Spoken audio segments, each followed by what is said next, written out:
Tribunal de restitution, voici ce qui se passe dans cette tribunal, jusqu'au jour de votre mort, tout ce que vous aviez en votre possession qui ne vous appartenait pas, ou tout ce que vous avez emprunté mais que vous n'avez pas restitué, ou tout ce que vous avez pris à l'insuet sans la permission du propriétaire, peu importe sa taille, cette chose vous fera échouer dans cette tribunal, à moins que vous ne le retourniez avant votre décès. En outre, toute dette impayée ou tout ce que vous avez acquis ou acheté par des moyens illégaux apparaîtront sur un écran géant, et cela vous fera échouer et vous serez expulsé hors de cette tribunal. Lorsque je dis au méchant, tu mourras.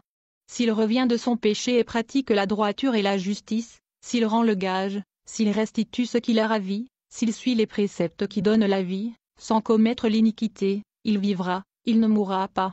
Tous les péchés qu'il a commis seront oubliés, s'il pratique la droiture et la justice, il vivra. Ézéchiel 33 verset 15-16. Ne rien devoir à personne. Romains 13 verset 8. Après être né de nouveau, vous devez faire ce que Zachée a fait dans Luc 19 verset 1-10. Mais Zachée se leva et dit au Seigneur, regarde, Seigneur.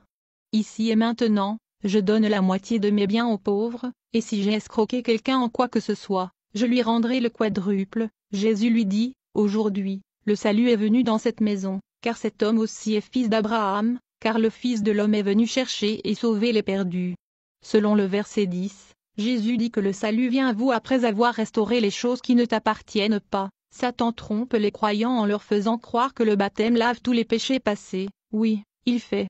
Il lave votre acte pécheur de l'acquisition, mais il ne lave pas l'objet volé ou emprunté que vous gardez toujours en votre possession. Cela signifie que tant que vous le gardez, il vous souille, parce que Dieu le voit de la même manière dont il voit un objet volé. De plus, si vous n'avez pas cet article en votre possession, trouvez sa valeur et payez-le au propriétaire. S'il n'y a absolument aucun moyen de trouver le propriétaire, donnez l'argent à Dieu, et il le rendra au propriétaire légitime dans une autre façon et forme. Si vous utilisez vos talents de manipulateur pour voler les gouvernements en payant moins que votre juste part des impôts ou frais, ou si c'est votre profession en tant qu'expert fiscal, sachez que tous ces enregistrements que vous supprimez secrètement seront affichés à l'écran ce jour-là, et vous serez jeté dehors pour rejoindre tous vos clients qui ont profité de votre corruption et prestation de services. Les escrocs trouveront de vrais escrocs en enfer, mes amis, et les corrompus aussi passeront l'éternité avec leur espèce de diable.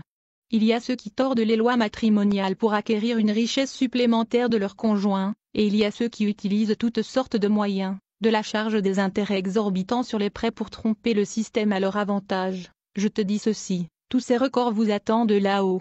Repentez-vous. Allez devant le Seigneur, raisonnez avec lui, et il vous donnera un juste chiffre et également va vous aider à le rembourser à titre de restitution. Faites-le maintenant, et vous serez en mesure de procéder à ce sujet. Les âmes qui échouent dans cette tribunal incluent tous ceux qui empruntent des Bibles mais oublient de le retourner, les couples et mariés qui prennent de l'argent à leur partenaire sans le leur dire, ceux qui prennent illégalement des produits sur leur lieu de travail, les représentants du gouvernement qui ont utilisé même la plus infime de toutes les ressources et matériaux de l'État pour leur propre bénéfice, etc. Rappelez-vous toujours que Dieu ne voit pas et ne juge pas comme un homme. Ici dans ce tribunal, le crime de voler un sou est le même que celui de voler un sac d'or. Si votre profession ne vous laisse pas d'autre choix que de faire des choses qui vous fait perdre votre âme, demandez au Seigneur, et il vous en donnera une nouvelle. Rappelez-vous, Jésus recrute toujours dans la moisson des âmes. Il est le meilleur maître pour qui travailler.